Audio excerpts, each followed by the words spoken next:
I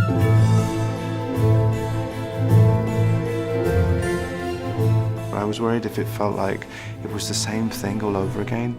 You know, was it going to be set in a school? Was it going to involve children? And actually, it felt really interesting and fresh. That they kind of bring out of him qualities that he hadn't kind of dared to share. And I loved it because it felt very different to what one would expect in films of perhaps this scale. One fixed thing that's not there, like an X on a stick, but a moving thing that isn't there. And the challenge really is then keeping the whole movie in your head for 6 months and just keeping it tonally consistent for 6 months. That's the real challenge.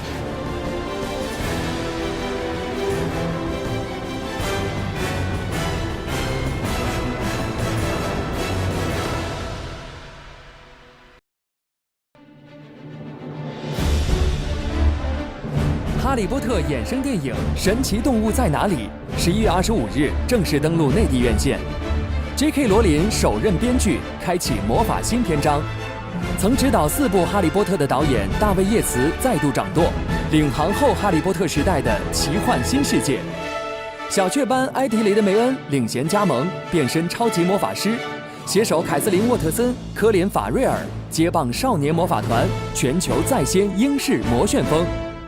影片上映前夕，时光网在中美两地独家专访影片主创，抢先感受影片神奇看点，并一窥魔法背后影片制作的幕后秘密。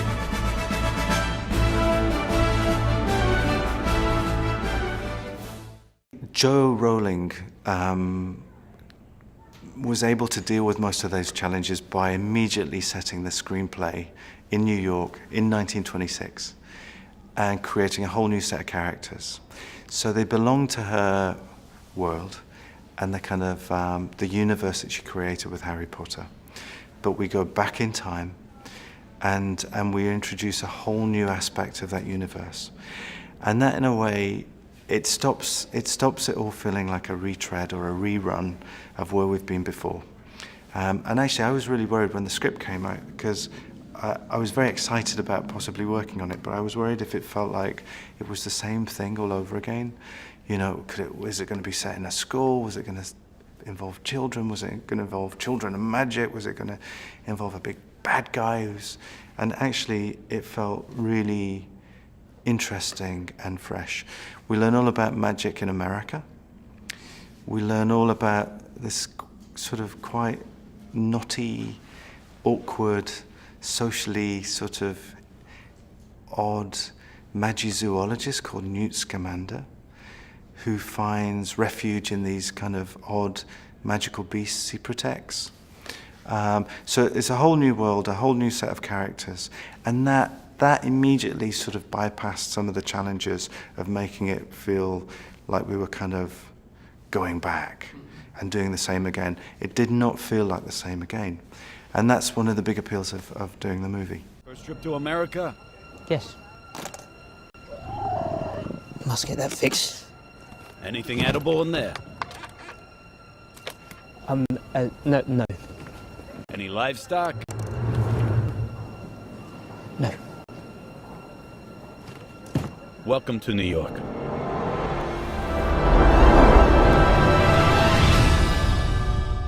Certainly those Potter films, it felt like it was contemporary, and the idea that you could just imagine at King's Cross that there was a wall that you walked through, or that the idea that whatever your life is, that there is some parallel world going on that's literally side by side that you're brushing with is kind of a wonderful thing to dream about. But I do think you're right that's what being a child is like. You are so in touch with the things that aren't there.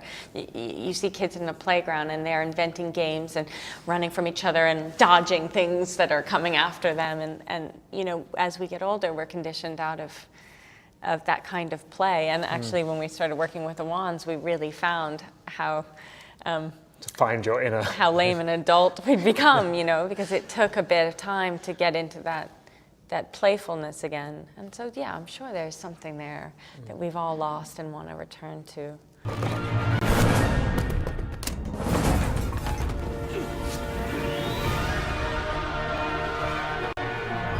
I don't think I'm dreaming. Give it away. I ain't got the brains to make this up.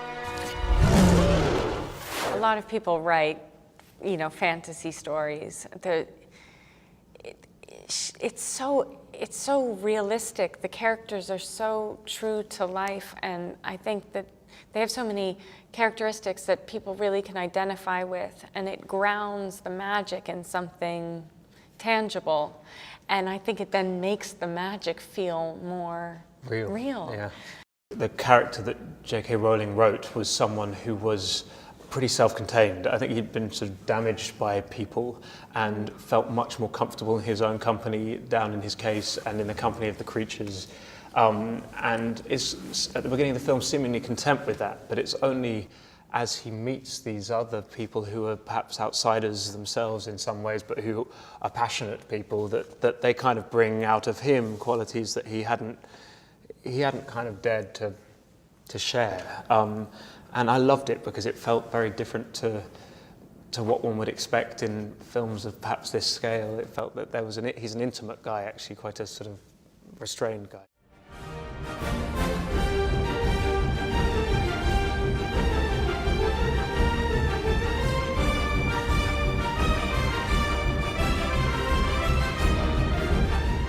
In this film, these characters are adults, but they still discover things about themselves and their abilities through necessity and through this group that they're involved with. And J.K. just writes these beautiful stories that are magical and epic and amazing, but also very human. I think she drew amazing characters that we had an instant affinity for with Harry Potter and the people that surrounded him, both in the books and in the film. So yeah, I think she understands human behaviour. I think she understands the fears, the hopes that we all experience at various stages in our life. And you know, we watched those characters grow up on film. I certainly did. I didn't read the books. And I think with this as well, as beautiful as the world is and as epic in scope as the world of this film is, if you don't care about, you know, Newt, if you don't care about Credence, if you don't care about these characters at the centre, then it doesn't really work as well as it should. It's not as engaging as it should be.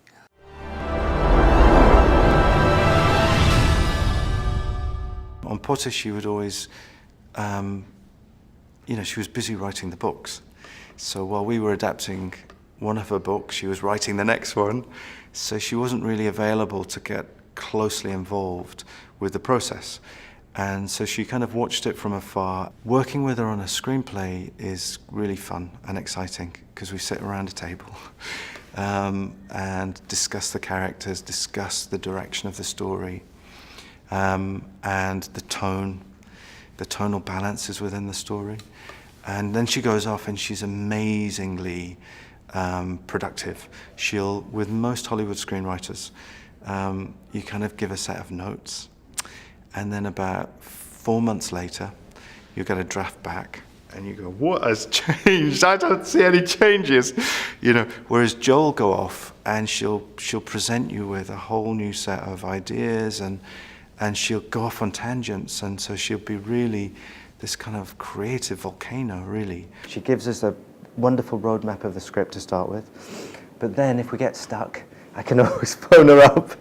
You know, there was a moment when I was making Fantastic Beasts, it was towards the end of the process, and we'd edited it all together, and we were nearly finished, and we decided we needed a couple of extra scenes, just to add a little something to the, and so I phoned her up, and she was on holiday, and I said, "I'm so sorry I'm calling you on holiday, but do you think you could have a go at a scene that I could shoot in 2 days? I think we just need to build the Ezra relationship up with Colin a bit more," and she said, "No problem, I'll do it." And so she said, "Next time when you're in post at this point, I won't go on holiday. I'll make sure I'm around." And so she, as a writer, she's an amazing imagination, obviously. Everybody realizes that.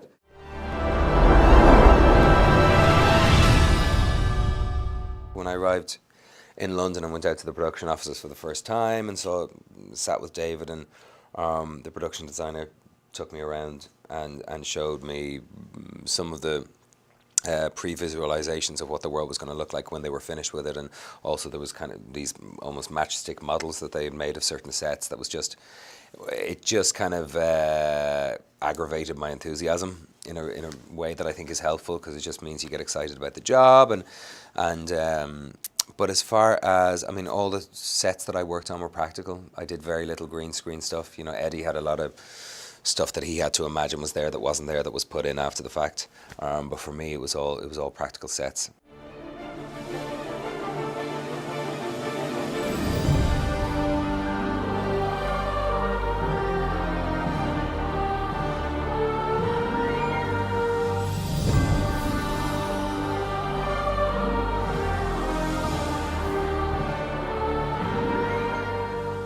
We were so spoiled in these big, vast sets. Wonderful street scenes and getting to be outside in London. Weirdly, we had lots of really great weather, sunny days, and hustle and bustle and great energy, amazing extras we were working with, and then these beautiful interiors that were also quite roomy and vast, and a director who let us really play in those spaces. But there was one set where I had to be chained to a chair, and you know, once they put me up on the chair, I couldn't really come down between takes. Yeah. And then there was all sorts of things I was meant to be seeing in the water. None of which were there. And then a beast, swooping evil, had to fly around me, and at a perfect moment, I had to step onto it and then into Eddie's arms.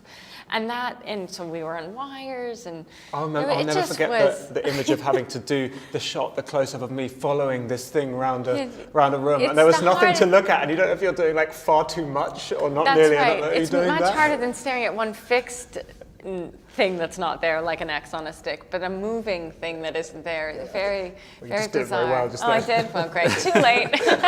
It was my favorite, but also it was very challenging, which was running in the cold and the wet, across ice from the rampant, and it's so, running, for your life across breaking ice and freezing conditions, but I was just like, man, as a fan of someone like Indiana Jones, the kid in me was just so excited. The rampant just became the big boulder, from Raiders of the Lost Ark. I was like, let's do another take, It was so exciting. I loved that scene in the film. I loved when you first come into Queenie and Tina's apartment and we're cooking and just. It was challenging because I had to come up with a recipe to cook, and then to sort of do magic while thinking about what I was cooking, and multitasking. But then we all had to be involved in it because everybody had to see what we were seeing as well. So coordinating an invisible ballet. Yeah, it was, and it was the very first magical scene that we all did together as a group, and it was absolutely incredible. But it was a lot of just like, okay, so there's where the apple is. That's a potato right over there. You know what I mean? Just like working through that, but it was really fun. Don't panic, but there's absolutely nothing to worry about.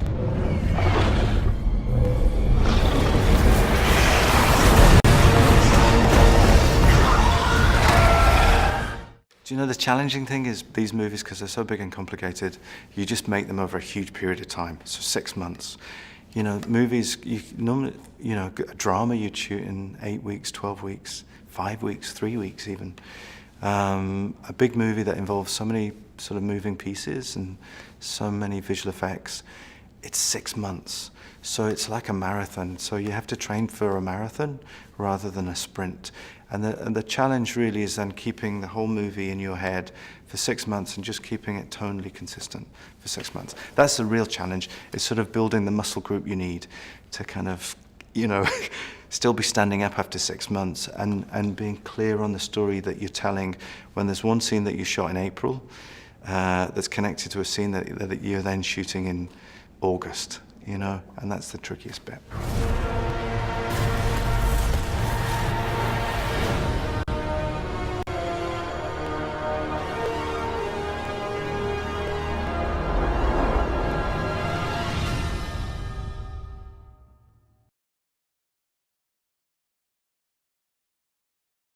Eddie, how did you make that a wrong lighting point? Oh gosh.